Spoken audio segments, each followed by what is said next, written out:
Okey, kita sambung soalan yang kedua. Okey, soalan yang kedua ni dia berbunyi, satu kumpulan murid menjalankan eksperimen untuk mengkaji kesan kekurangan nutrien ke atas pertumbuhan pokok kobis. Kumpulan murid tersebut menggunakan kaedah hidroponik. Raja 2 menunjukkan keputusan diperolehi selepas 3 minggu. Okey, soalan ni kamu kena perhatikan maklumat daripada gambar rajah. Kalau kamu tengok rajah yang di sebelah kiri, itu adalah gambar rajah larutan kalsium tanpa fosforus. Kalau yang sebelah kanan adalah larutan kalsium yang lengkap. Okey, kita lihat apa jadi pada anak pokok kobis tersebut. Kalau tanpa fosforus, kamu perhatikan betul-betul pokok tu, daun dia saiz dia kecil. Akarnya pula sedikit. Kalau yang lengkap tu, knob yang lengkap tu, akar dia banyak, daunnya besar. Itu antara yang kita nampak lah daripada gambar rajah ni.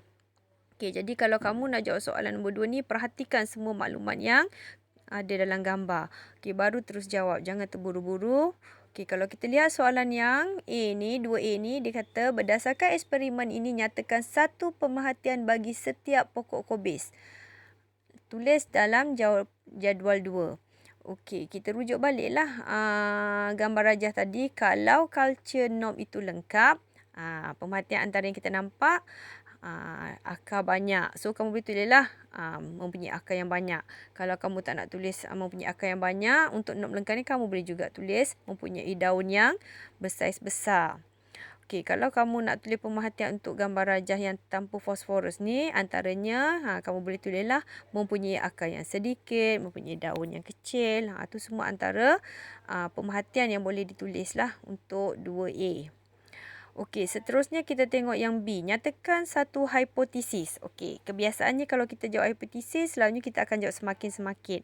Okey, untuk soalan ini kita tak bolehlah buat semakin-semakin. So, kita kena buat kaedah jika maka. Okey, kalau kamu nak buat soalan hipotesis jika maka ni, bentuk jika maka, kita pilihlah salah satu keputusan yang ada dalam jadual yang kamu dah lengkapkan tadi.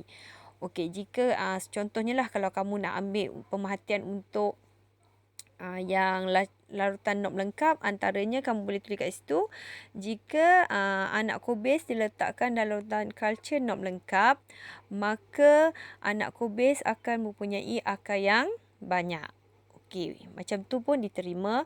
Ataupun boleh juga kamu tulis, jika anak benih kobis diletakkan dalam larutan kalsium knob lengkap, anak pokok kobis akan mempunyai daun yang besar. Itu semua antara hipotesis yang boleh ditulis.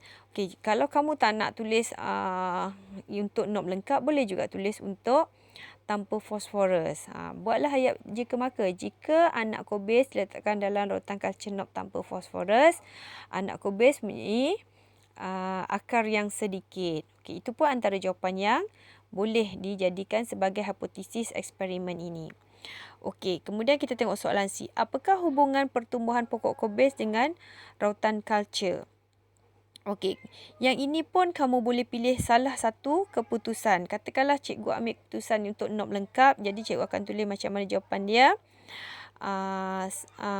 Anak benih kobis yang diletakkan dalam larutan kalsium knob lengkap tumbuh sihat. Itu kalau cikgu ambil knob lengkap.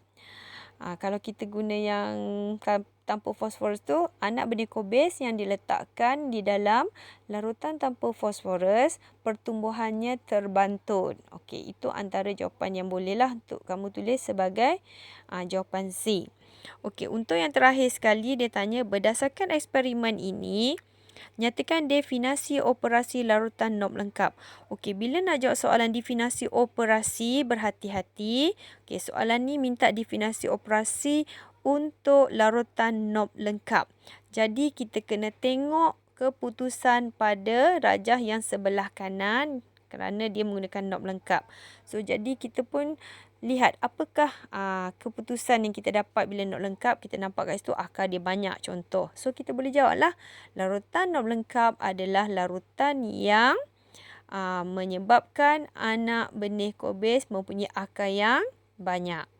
Ingat, definisi operasi kena tulis apa yang kita nampak sahaja. Ataupun kamu boleh tulis rautan not melengkap adalah rautan yang menyebabkan anak benih kobis mempunyai daun yang banyak.